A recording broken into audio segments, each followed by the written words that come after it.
Alors dans le dernier tuto je vous ai montré comment donc créer le projet. Maintenant je vais vous montrer rapidement comment l'exporter. Alors imaginons que vous ayez donc codé tout, donc là par exemple on a un kit, donc ça c'est le projet que j'ai créé après, mais vous pouvez garder le même projet qu'il y avait dans la première partie dans la dernière vidéo. Donc baby ship kit, ici on va rajouter notre shipwars api.register kit, tac. Donc kit class new baby ship kit et le owning plugin c'est nous-mêmes, du coup on met 10, voilà, hop, nickel. Et là du coup vous allez maintenant vouloir exporter votre plugin. Alors petit aparté, juste pour vous parler d'une chose que j'ai oublié de vous parler tout simplement, c'est qu'avant d'exporter votre plugin, ça va être extrêmement important, sinon il ne va absolument pas marcher, que vous créiez le plugin.yml. Donc je vous explique comment faire. Vous faites clic droit sur le projet, new, là vous allez dans file, vous l'appelez plugin.yml, finish.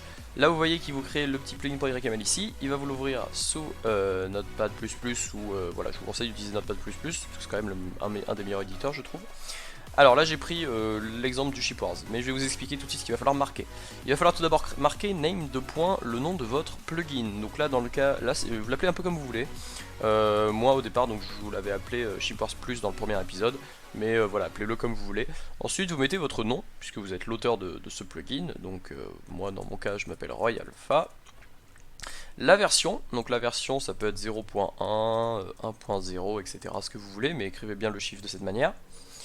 Main, donc ça va être on va dire le lien, le parcours vers votre classe main. Donc ici, moi dans mon cas, le parcours c'est fr.royalpha.uswtuto, .main, voilà tout simplement. Donc ici on va écrire ça, fr.royalpha.uswtuto.main. Donc vous écrivez bien avec les majuscules, donc vous mettez d'abord le nom du package, point, le nom de la classe qui y est, tout simplement. Ensuite vous avez la dépendance, donc pas la soft dépendance mais la dépendance, qui est très importante vu que ça va être la dépendance, ça va définir en fait dans quel ordre vont charger les plugins. Donc vous, comme votre plugin est une sorte d'add-on au mien, vous allez devoir mettre dans les dépendances Ultimate Shipwars, comme ça votre plugin va se charger après le mien, étant donné que le vôtre utilise des choses de l'Ultimate Shipwars, il faut attendre qu'il soit bien chargé. Donc n'oubliez pas cette ligne qui est super importante, depend Ultimate Shipwars. Voilà, c'est à peu près tout. Après, de toute façon, si vous voulez rajouter des commandes ou quoi, je pense que vous savez faire. Je pense que vous pouvez aller voir des tutos, des vrais tutos qui vont vous expliquer comment rajouter des commandes. Et il faudra venir modifier bien évidemment le plugin.yml à ce niveau-là. Sur ce, c'était juste une petite aparté. Je vous laisse reprendre la vidéo. Allez, à plus.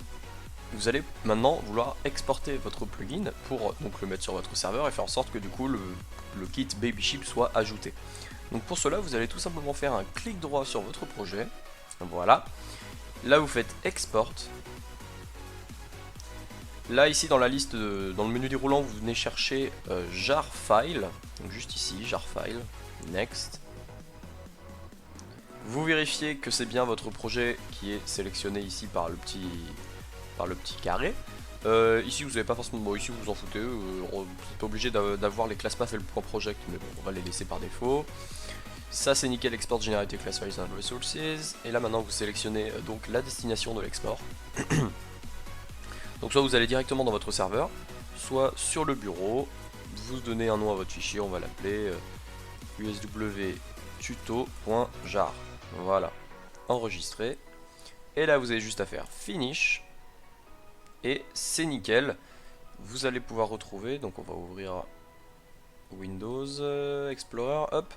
Donc vous retrouvez sur votre bureau le USW tuto. Voilà, tout simplement.